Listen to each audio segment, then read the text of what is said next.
Hi everyone and welcome to the Translated Literature book tag. I saw this tag on the written blog by Thoughts on Papyrus, who said they created the tag because they read a lot of books translated from foreign languages and sometimes read books in Spanish and Russian. Since I am reading and loving a lot of translated fiction this year, this feels like a timely tag for me to discover, albeit a year after its actual creation. So, on to the questions. Oh, did I introduce myself? My name's Katya. Welcome. On to the questions. A translated novel you would recommend to everyone. I will go with a book translated from the French and selected for Barack Obama's summer reading list, winner of the International Booker Prize 2021, The Guardian and the Times Book of the Year book. Alpha and Madiba are two of the many Senegalese soldiers fighting in the Great War. Together they climb dutifully out of their trenches to attack for France, the German enemy. And that's whenever the whistle blows, out of the trenches they go, and back in, out of the trenches they go, until Madimba is wounded and dies in a shell hole with his belly torn open. Without his more than brother, Alpha is alone and lost amidst the savagery of the conflict, and so he devotes himself tirelessly to the war, to violence and to death, and soon begins to frighten even his own comrades in arms. How far will Alpha go to make amends to his dead friend? At Night, All Blood is Black is hypnotic, heartbreaking, and harrowing. It depicts a mind hurtling towards madness and is translated by Anna Mostrovakis, a book that I highly recommend, though my recommendation is not universal because it will depend on who I'm talking to. I know this is not going to be a recommendation to anyone who is avoiding harrowing accounts of war, who does not like depictions of violence in their books, or anything macabre. Number 2, a recently read old translated novel you enjoyed. I will go with How Do You Live by Genzaburo Yoshino, which was written in the 1930s but only translated into English last year. The streets of Tokyo swarm below, and you've got 15-year-old copper gazing down at the city from his vantage point there already in the 1930s. It is bustling. Struck by the thought that the infinite people out there whose lives are playing out alongside his own, he's struck and begins to wonder, how do you live? What's the best way to live? Considering life's biggest questions for the first time, Copper turns to his dear uncle for heartwarming wisdom, and as the older man guides the boy to a journey of philosophical discovery, and, well, the timeless tale unfolds, offering a poignant reflection on what it means to be human. I loved the way this unfolds. It took me a while actually getting used to the story structure, because you have Copper having these experiences and then relaying them to his uncle, who responds in a sort of essay format through notes and letters, reflecting on what Copper has shared with him. But it was not a difficult story structure, and I can see why Studio Ghibli has chosen it to actually create the screen adaptation for the latest anime. And I'm looking forward to watching it as well. Number 3, a translated novel you could not get into. I haven't found one yet. Perhaps when I've read close to 100 translated novels, I'll have found a dud. I'm hoping I don't, but I think at this point I haven't read enough translated novels to actually say that I have found one that I just couldn't get into. And I guess I'm lucky, but there you go. Number 4, my most anticipated translated novel release. I Want to Die, But I Want to Eat Tteokbokki, which is out in the next few days on the 23rd of June. This book is highly recommended by a number of members of the K-pop band BTS and is a bestseller in Korea. Baek Si-hee is a successful young social media director at a publishing house when she begins seeing a psychiatrist about, what should she call it? Depression, perhaps. Basically, she is persistently feeling low, anxious, doubting herself, imposter syndrome, judgmental of others really highly. She is able to hide that from all of those around her and her friends and, colleagues, everyone. She looks calm and all, well balanced and in hand in her life. But on the inside, turmoil and everything is overwhelmed. So she would like the things to not feel so hopeless. She somehow always manages to find passion for street food like tteokbokki, spicy rice cakes.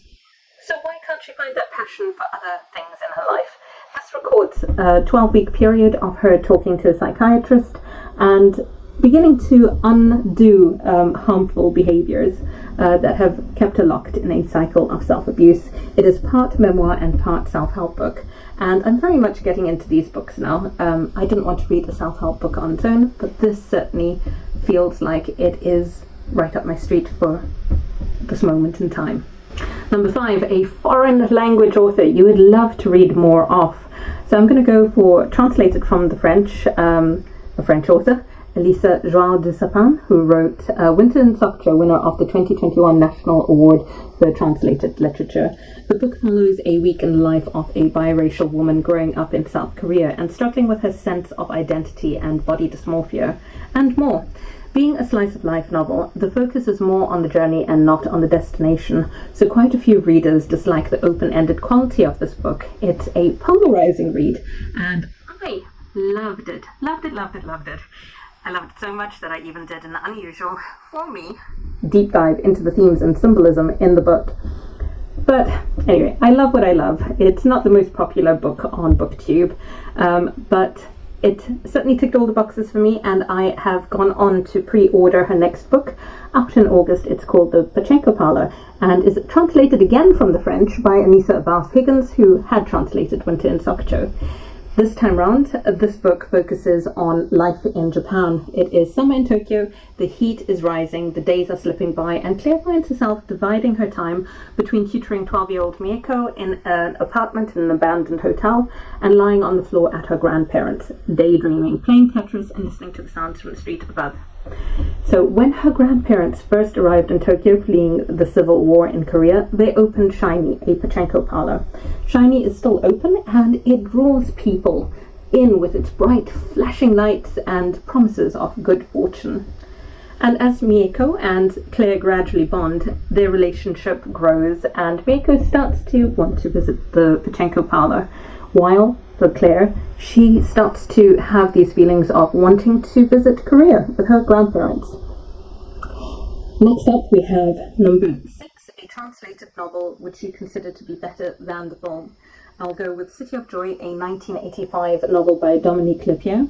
The story of an American doctor who experiences a sort of spiritual rebirth in an impoverished section of Calcutta. A brilliant book that was adapted for the screen in 1992, and the film was okay, but just not anywhere as nuanced and complex as the actual book. Number 7, a translated philosophical fiction book you recommend. So philosophical fiction refers to the class of works of fiction which devote a significant part of their content to the sort of questions normally addressed in philosophy. Can you tell I had to look that up on Wikipedia just to make sure that I picked the right thing? So I did, and now you know. The Name of the Rose by Umberto Eco, translated by William Weaver. This was the clear choice for me, though I do have a couple of other choices, including How Do You Live could have fit the bill. Anyway, The Name of the Rose is often considered to be a murder mystery, and that certainly fits the bill.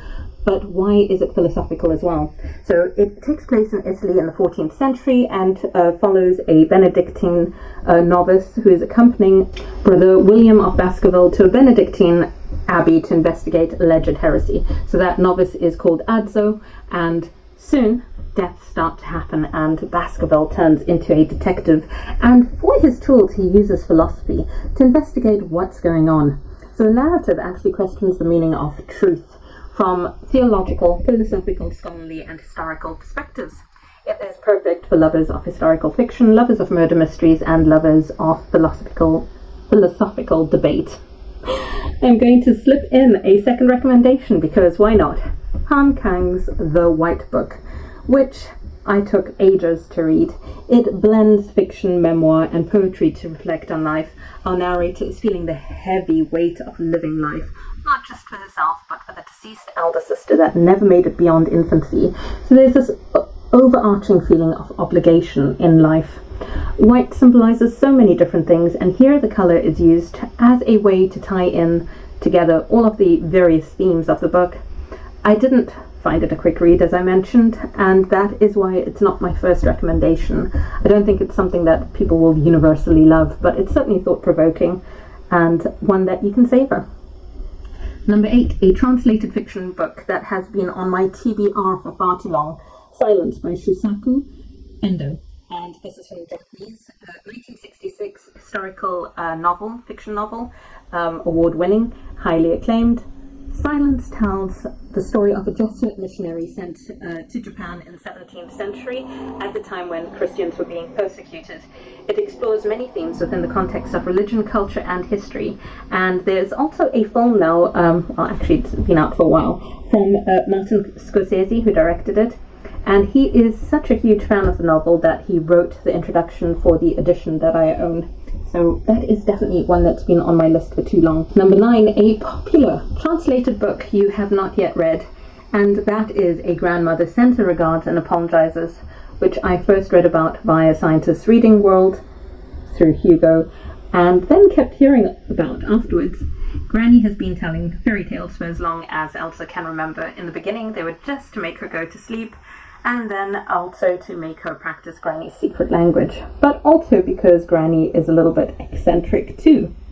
Yet lately, there seems to be a little bit more going on with these stories, an added dimension, something Elsa can't quite put her finger on, and this is where I think it sounds absolutely fascinating. Now, Fredrik Backman is an author that I feel I need to read because there are other books from him that are also very highly regarded that I've not read.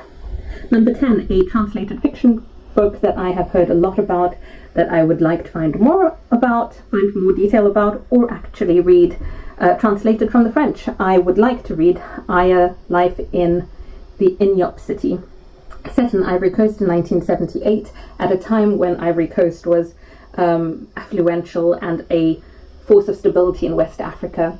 It is the story of 19-year-old Aya, who is clear-sighted, studious, and her easygoing friends and their meddling relatives and neighbors. So Aya is loosely based on the author, who is Marguerite Abouet. I'm probably butchering the names here, but it follows her youth in Yop City and is said to be a wry, breezy account of the simple pleasures of life and private troubles experienced by the residents in Yop City. The illustrator as well has added warm colours that are energetic and have playful lines that vibe really well with the vibrant narrative. So Aya is the winner of multiple awards. I was going to try and include all of the awards in here, but they were so long. Anyway, I'm very much looking forward to it. I have got a copy on its way in the post to me, so I will soon be able to say that I have finally read this book. And that wraps up the 10 questions on translated literature, which means I get to now tag people, and I will tag Roz at Scally Dandling about the books, Sean, the book maniac. I'm not sure if Sean does tags, but he does a lot of translated fiction, so do check out his channel. I'm sure you already know about him. Jim's books, reading and stuff, because Jim also appreciates translated fiction or fiction from all over the world and is really good at tags, and at Margaret Pinard. For bonus points, I want to mention a channel I follow which highlights the best in translated fiction, especially Asian fiction, and that is at Books and Bow, and also publishers of translated fiction. This time around I'm going to highlight Tilted Access, because I recently did a book haul video about them where I share all of their books from their catalogues and that are now on my shelf. So thanks so much for watching. I hope that you actually enjoyed this. Please hit the like button and the subscribe button. Bye. Until next time.